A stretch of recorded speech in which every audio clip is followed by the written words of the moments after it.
Hello बच्चों, welcome back. तो बच्चों ये क्लास 10th का chapter number 11 human I and colourful world का वीडियो नंबर 7। तो इस वीडियो में हम क्या पढ़ने वाले हैं? Scattering of light. Previous video आपने ऑलरेडी देख लिया होगा, वीडियो नंबर 6, जिसमें हमने एटमॉस्फेयर एक रिफ्रैक्शन के बारे में पढ़ा था और उसके कारण दो फिनोमिना होते थे। कौन से? Twinkling of star and advance sunrise and delay sunset, जो 2 मिनट से डिफरेंस आता था। राइट, आइए अब इस टॉपिक में हम पढ़ने वाले हैं स्कैटरिंग ऑफ लाइट। ये हमारा टॉपिक है। इसके कारण 3 फिनोमिना है जो जनरली हमें पढ़ने हैं। बाकी बहुत सारे फिनोमिना है जो हमारे एटमॉस्फेयर में होते हैं scattering of light and refraction of light के कारण, बट जो हमारे सिलेबस में मेंशन्ड है उन्हीं को डिस्कस कर रहे हैं। तो स्कैटरिंग ऑफ लाइट में जो हम पहला टॉपिक हम पढ़ने वाले हैं, व्हाई स्काई अपीयर्स ब्लू। हम देखते हैं ना, स्काई हमें कैसी दिखती है? ब्लू कलर की दिखती है। कैसी दिखती है? ब्लू कलर की दिखती है। तो वो हम पढ़ेंगे क्यों दिखती है। फिर reddish colour of sun during sunrise and sunset. जब सनराइज और सनसेट होता है तो सन का कलर बच्चा में थोड़ा सा रेडिश दिखता है ना। कैसा दिखता है? रेडिश दिखता है। आप लोग ने कई जगह ऑब्जर्व किया होगा इसको। डन, तो ये पढ़ेंगे। और नहीं किया होगा तो अपने घर की छत पे चले जाना, सनसेट के टाइम पे शाम को आपको देखने को मिल जाएगा। और फिर पढ़ना है हमें कौन सा? Tyndall effect. ठीक, तो हमारा ये हो गया, ये हो गया, ये होगा। टिंडल इफेक्ट क्या है वो भी हम इसमें डिस्कस करेंगे और इसके बाद ये चैप्टर खत्म हो जाएगा। फिर हम इसके एनसीईआरटी करेंगे। क्लियरिटी है? तो आइए फटाफट से स्कैटरिंग ऑफ लाइट पढ़ें। तो इन सब को पढ़ाने से पहले मैं आपसे अपन एक छोटा सा एक्सपेरिमेंट करते हैं बच्चा, जिस एक्सपेरिमेंट से आपको ये समझ आ जाएगा कि स्कैटरिंग ऑफ लाइट क्या होती है। फिर तो ये सब चीजें बहुत ही आसान है समझना, जो भी 3 टॉपिक हमने लिखे थे। डन है बात? आइए तो देखते हैं। बच्चा एक एक्सपेरिमेंट कर रहे हैं हम, छोटा सा। क्या कर रहे हैं? एक्सपेरिमेंट। देखिए एक्सपेरिमेंट क्या है, आपके एनसीईआरटी में भी मेंशन्ड है, ये ध्यान से देखना।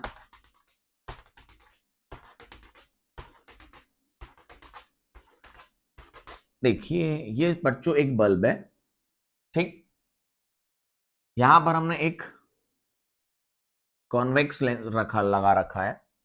एक कॉन्वेक्स लेंस बच्चा हमने इस तरफ लगा रखा है, क्यों है बता देंगे। और यहां पर हमने एक स्क्रीन लगा रखी है। क्या लगा रखी है? स्क्रीन। ठीक, तो एक बल्ब को हमने ऑन किया। क्या किया? ऑन किया। तो इसमें से कुछ लाइट निकली होगी इस तरीके से, व्हाइट लाइट। कौन सी लाइट? व्हाइट लाइट, है ना। ये जो बल्ब दे रहा है कौन सी लाइट दे रहा है? White light. सर आप कलर तो दूसरा बना रहे हो, लिख व्हाइट रहे हो दिखाने के लिए, ठीक। कैसी लाइट है? White light. अब बच्चा ये इसमें से ट्रांसफर हुई। कॉन्वेक्स लेंस क्या करता है? मैंने बोला कि मैंने इसके फोकस पर रखा है तो क्या कर देगा? पैरेलल कर देगा। फोकस पर रखा है, हमने सब पढ़ चुके हैं। क्या कर देगा? पैरेलल कर देगा इस तरीके से। अब जब इस तरफ, ये पूरा ग्लास का है। किसका है? ये पूरा कंटेनर ग्लास से बना हुआ है। कंटेनर ग्लास से बना रखा है। इसमें क्या है? पानी है। तो हमने एक बल्ब जलाया और बल्ब की जो लाइट है वो क्या है? व्हाइट लाइट है। वो इस कॉन्वेक्स की कौन है? लेंस है। सर थोड़े लेंस को लेंस की तरह तो बनाओ। ये लो, बना दिया। ये लो, ये क्या है? कॉन्वेक्स लेंस है। तो इससे से लाइट निकली, पानी से पास हुई, वाटर से। इस तरीके से ये जा रही है। ये क्या है? ये जा रही है, ये भी जा रही है। यहां से बाहर निकलेगी, लेंस पे फिर पैरेलल टू गिरेगी। और ये हमने लेंस के फोकस पर रख रखी है। इन सारी लाइट को वो यहाँ पर मिला देगा। तो आपको किसका काम समझ आ चुका होगा? किसका? कॉन्वेक्स लेंस का। जो सेटअप है हमने क्या किया बच्चों, हमने यहाँ पर एक बल्ब रखा, लाइट सोर्स। क्या रखा? एक लाइट सोर्स, जो कि कैसी लाइट दे रहा है? हमने कहा व्हाइट लाइट दे रहा है। मतलब किस कलर से बनी होगी? 7 कलर से। क्लियरिटी है? ये किस पे गिराई हमने? कॉन्वेक्स लेंस में। क्यों गिराई? कि सारी रे बराबर से पैरेलली से पास हो जाए। किससे? ग्लास के कंटेनर से, जिसमें क्या भरा रखा हुआ है? वाटर। इससे जाएगी, इससे जाएगी, इससे जाएगी, फिर कहां पर गिरेगी? लेंस में। कहां पर गिरेगी? फिर से कॉन्वेक्स लेंस में बाहर निकलेगी। इससे ग्लास का है। तो इससे गिरने के बाद ये कॉन्वेक्स लेंस है, उसके फोकस पे हमने क्या रख दी? स्क्रीन। ये क्या है? फोकस है।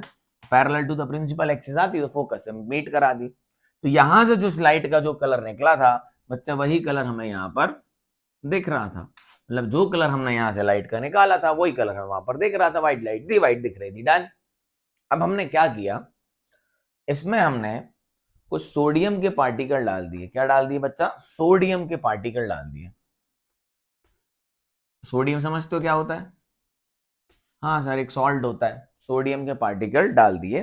जैसे ही बच्चों हमने इसमें सोडियम के पार्टिकल डाल दिए, हमने 2-3 मिनट का वेट किया, 2-3 मिनट का वेट दिया, और हमने देखा कि कंटेनर हमें ब्लू दिखने लगा।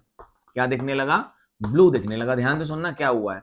जब हमने सोडियम डाला और सोडियम प्रॉपरली इसमें डिसॉल्व हो गया, तो ये पूरा कंटेनर हमें क्या दिखने लगा? ब्लू। अरे ऑरेंज लाइन की तो लाइट की थी, अब ये नहीं दिखेंगी। लाइट की तो पहले भी नहीं दिख रही थी, अभी हमें कैसे दिखने लगा? कंटेनर पूरा blue. Water appears blue. Water appears blue. Water appears blue. ये क्या हुआ है, आओ समझते हैं। ठीक, ये लाइट में व्हाइट ही बना दो, ज्यादा क्लियरिटी रहेगी। ये लो, चौक बदल लो थोड़ी सी। ये व्हाइट ही लाइट डाली हमने, ये रही। ठीक,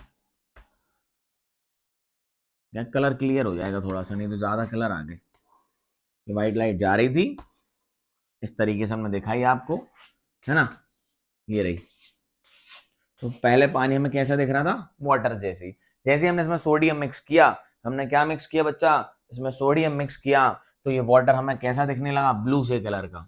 तो हुआ क्या होगा, ध्यान से समझिए। जैसे ही आपने इसमें सोडियम मिलाया, तो इसमें क्या सब्सटेंट हो गया? सोडियम के पार्टिकल्स। क्या मिल गया इसमें? सोडियम के पार्टिकल, जिसको हम बोलेंगे कोलाइडल पार्टिकल्स। क्या बोलेंगे? केमिस्ट्री में पढ़ रखा होगा आपने, व्हाट इज कोलाइडल पार्टिकल्स। तो इसमें क्या आ गए? जैसे इस वाटर में आपने क्या मिलाया? सोडियम। तो इस वाटर में क्या आ गए? Colloidal particles. क्या आ गए?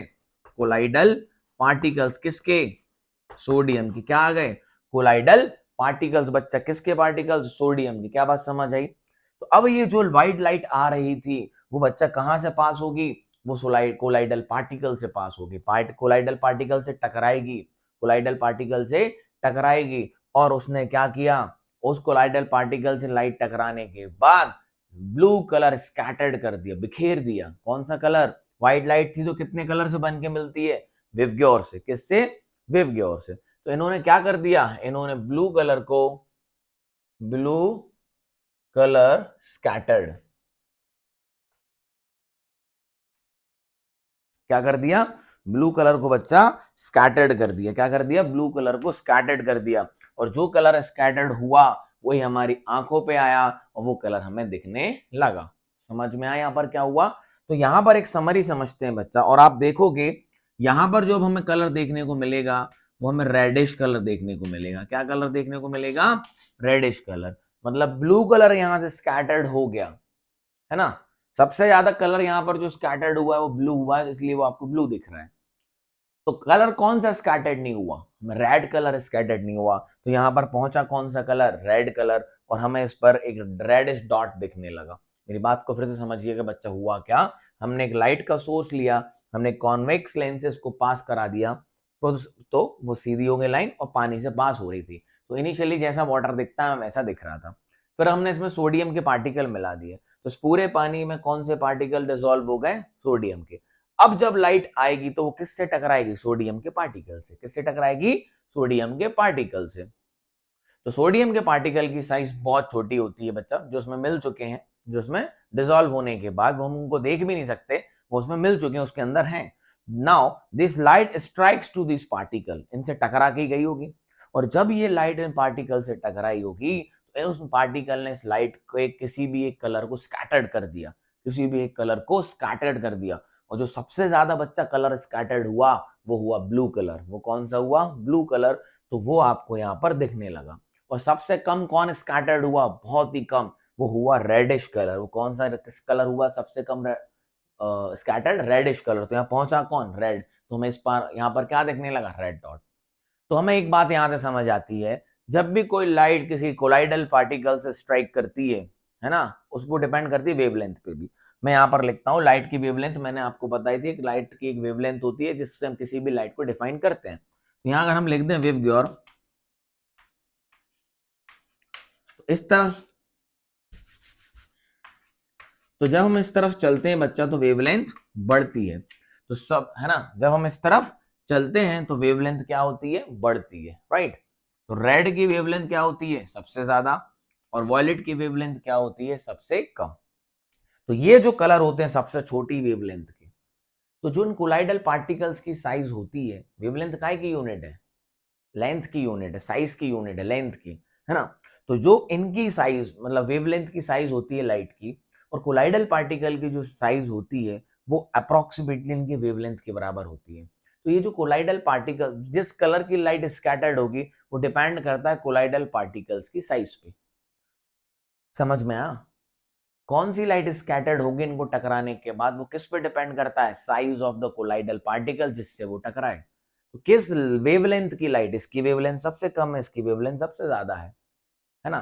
तो किस वेवलेंथ की लाइट स्कैटर्ड होगी, किस वेवलेंथ की लाइट स्कैटर्ड होगी, वो किस पे डिपेंड करता है, कोलाइडल पार्टिकल्स पे। तो बस अभी हमने एक चीज समझी है यहां से, जब भी कुछ एक्सपेरिमेंट से जब भी कोई लाइट किसी कोलाइडल पार्टिकल से किसी भी पार्टिकल से टकराती है तो उसका कोई ना कोई कलर स्कैटर्ड हो जाता है, और वो कलर हमें दिखने, जो कलर सबसे ज्यादा स्कैटर्ड होता है वो कलर हमें दिखने लगता है। इसी को हम बोलते हैं scattering of light. So what do you understand by scattering of light बच्चा? Whenever any light strikes or passes through a colloidal particle, strikes to the colloidal particle such as dust particle present in the atmosphere, है ना, water particle, water droplet, smoke in the atmosphere, fog in the atmosphere. When this light passes through these particles, है ना, it strikes to these particles, the color of the light get scattered. The color of the light get scattered. This phenomena is known as scattering of light. This phenomena is known as scattering of light. समझ में आया?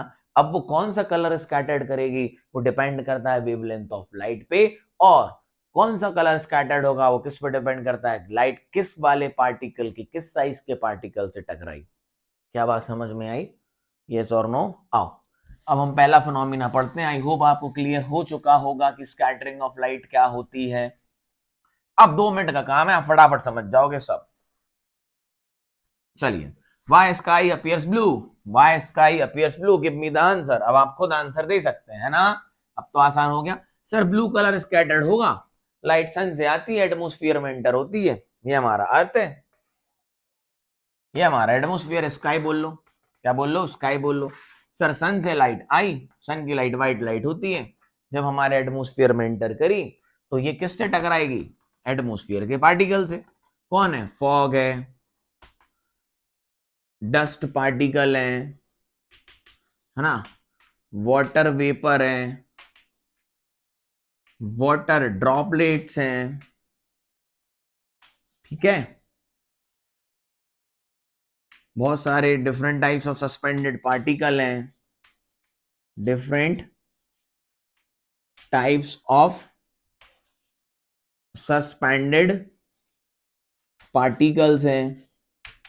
तो क्या हुआ बच्चों यहां पर, when a light coming from a sun, when a light coming from a sun enters into our atmosphere or sky, you can say enters into our atmosphere.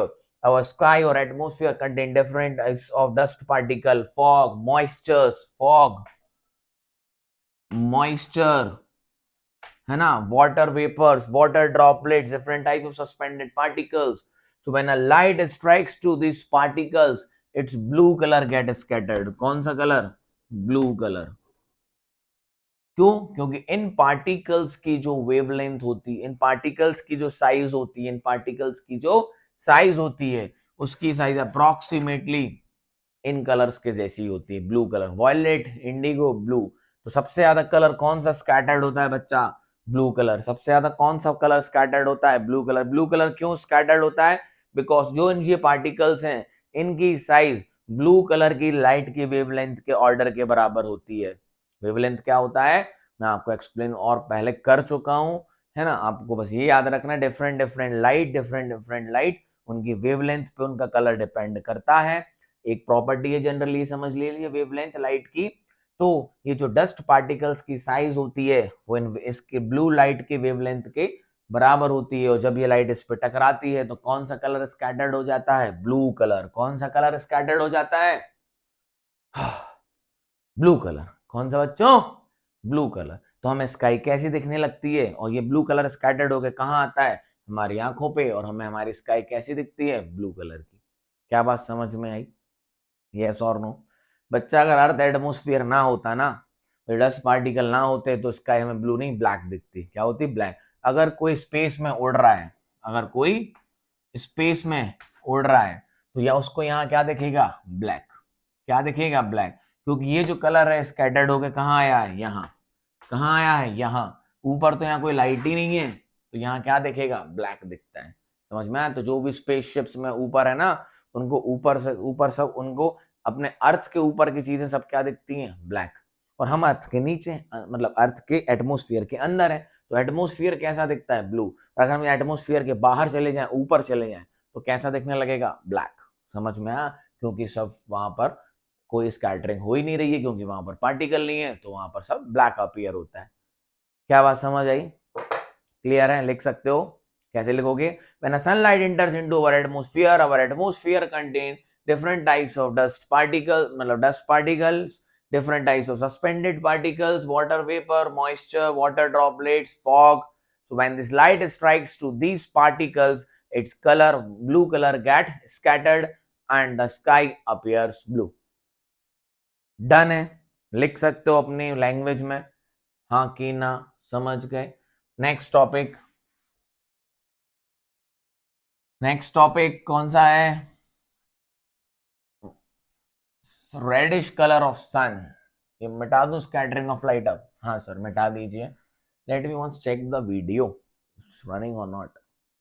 हाँ चल रहा है, बहुत बढ़िया, क्लियर है। फटाफट से दो टॉपिक और खत्म करते हैं और ये चैप्टर यहाँ पर खत्म हो जाएगा। तो नेक्स्ट टॉपिक जल्दी से समझेंगे फटाफट से। नेक्स्ट टॉपिक क्या है हमारा, reddish, reddish color of sun, reddish color of sun during sunrise and sunset। बच्चा सनराइज और सनसेट के समय हमें कौन सा कलर दिखता है, रेड कलर दिखता है। तो अब आप, हमें लगता है कि आप ये फिनोमिना एक्सप्लेन कर सकते हो, आप समझें कैसे। तो ध्यान से समझिए, ये हमारा अर्थ 3D में इसको मैं दिखा नहीं पाऊंगा आपको, तो 2D में आपको उसको समझना पड़ेगा, ठीक। तो बच्चा सनराइज या सनसेट हो रहा हो तो सन यहां कहीं होगा, जा रहा है अर्थ के सामने, मतलब हम कहां पर हैं, हम यहां पर हैं। और मैं अगर बात करूं, ध्यान से सुनिएगा, ठीक। और सुबह मतलब मैं कहता हूं इवनिंग के, दोपहर के टाइम सन कहां, यहां पर है, ठीक। तो यहां से लाइट कब आएगी, जब सनराइज या सनसेट हो रहा हो।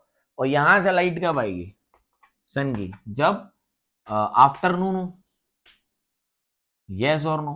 तो बेटा सनराइज और सनसेट के टाइम में जो हमारा डिस्टेंस होता है सन से, वो ज्यादा होता है एज कंपेयर टू आफ्टरनून। अब फील करो, सनराइज और सनसेट के टाइम पे आप अर्थ के कहां पर हो, मतलब एक स्फीयर है अर्थ, तो आप यहां पर होते हो। फिर से दिखाता हूं, अगर सनराइज का टाइम है तो आप यहां पर हो, ठीक।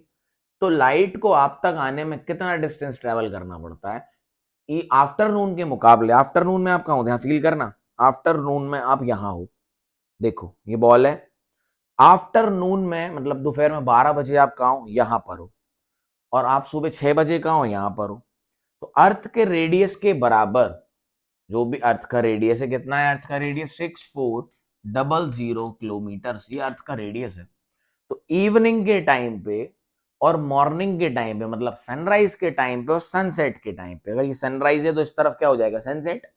सनराइज के टाइम पे और सनसेट के टाइम में जो आप तक लाइट आती है वो 6400 किलोमीटर ज्यादा ट्रैवल करती है एज कंपेयर टू आफ्टरनून। तो it suffers maximum refraction during, it suffers, कौन कौन, light, light from sun, light of sun suffers maximum refraction,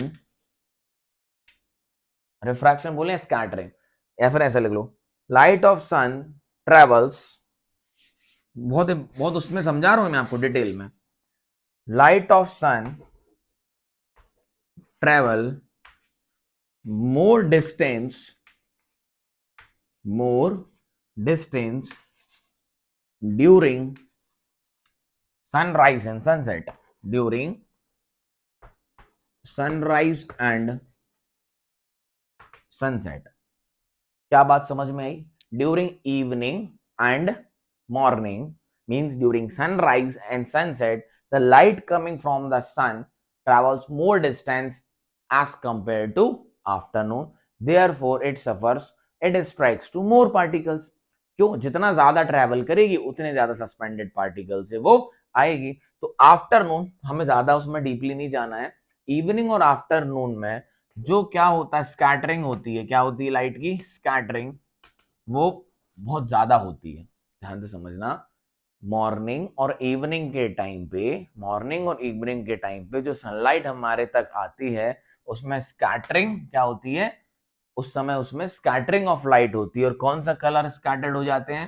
सारे कलर्स मैक्सिमम स्कैटर्ड हो जाते हैं। और हम तक कौन सा कलर पहुंचता है?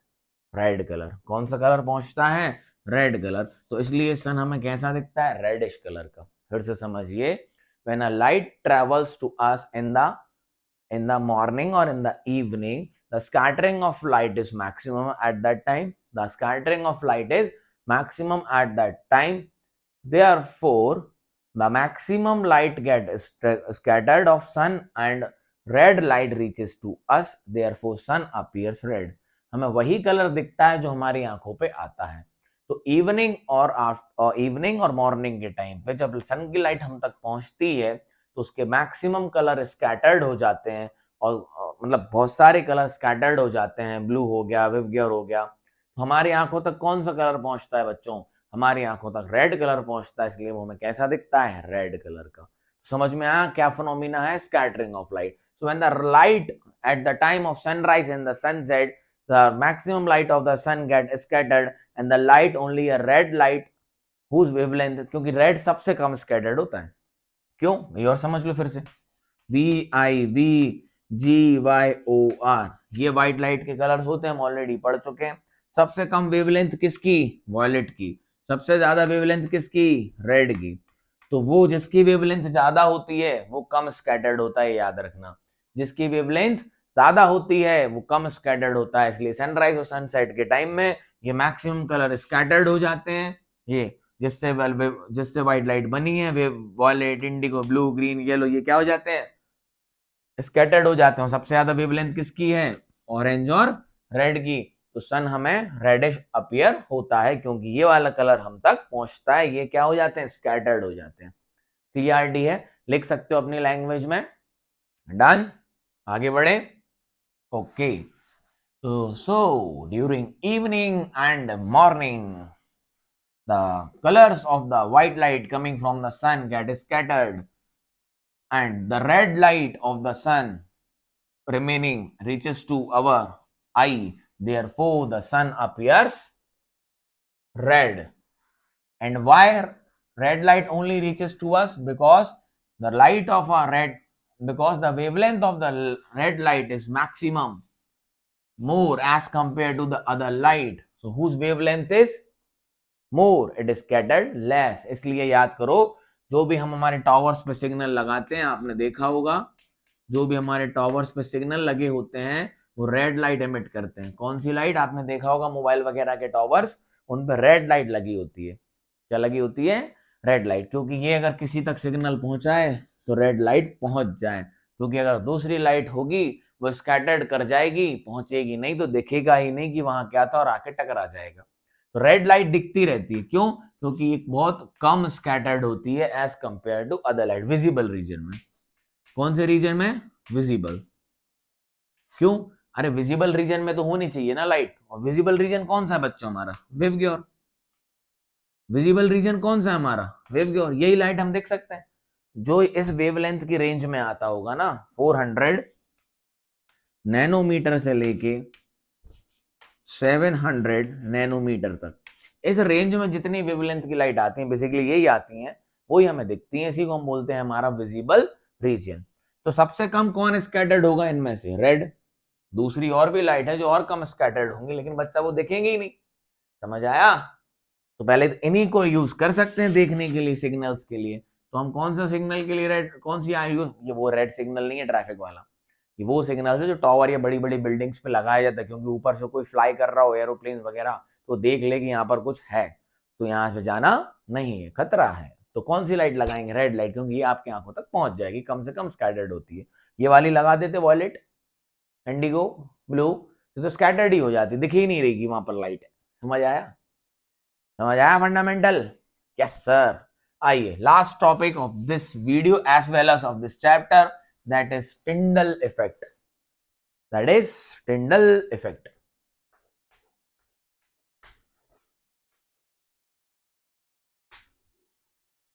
टिंडल इफेक्ट ये क्या है सर? आप ही बताओ क्या है। बचपन से पढ़ते आ रहे हो आप।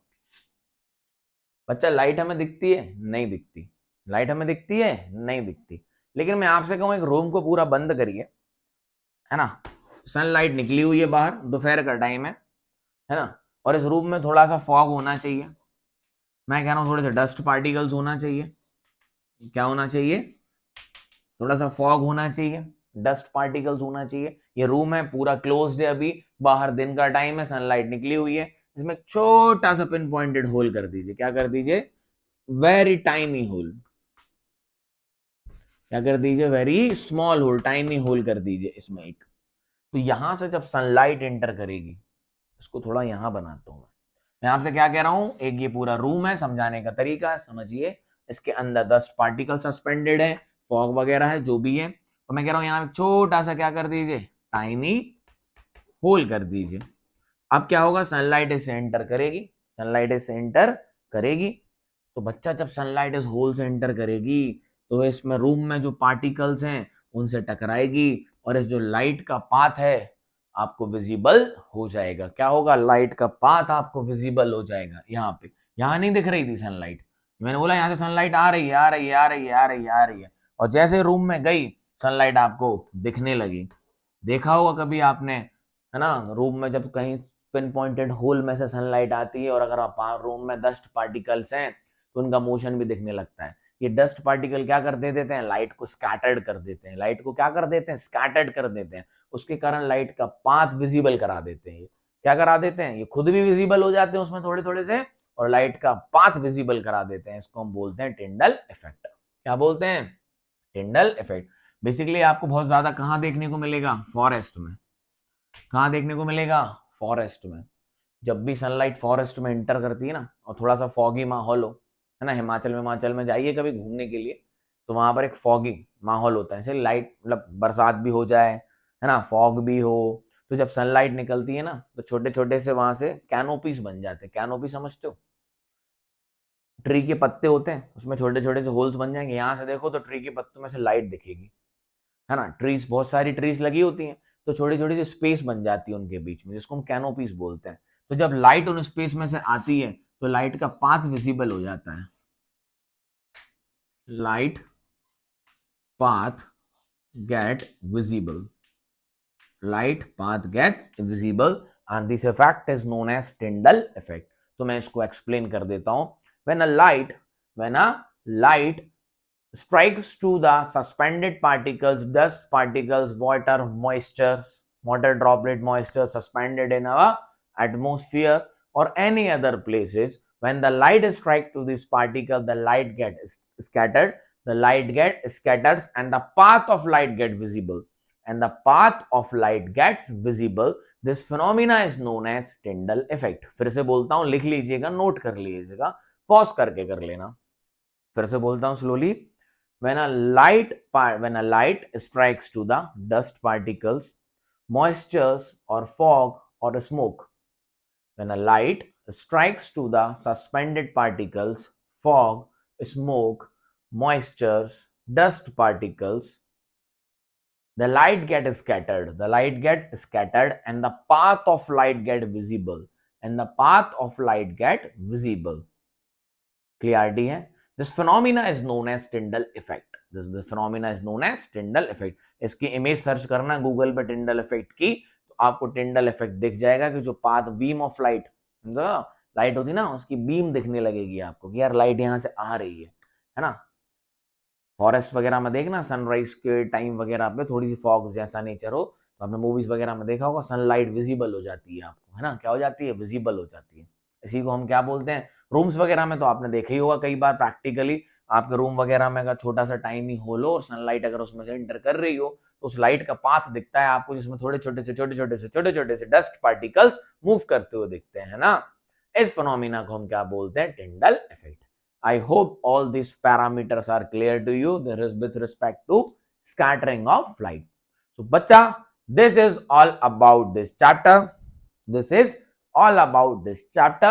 In the next video we will discuss about the NCERT exercise and we will solve all the numericals which is in a NCERT solutions or exercise. Done? Done? Okay, bacha. So have a good day, nice day, tada, bye bye, stay connected and share to this channel to other student as well, so it may be helpful for them as well. Got it? Okay. Have a good day, nice day, tada, bye bye, take care.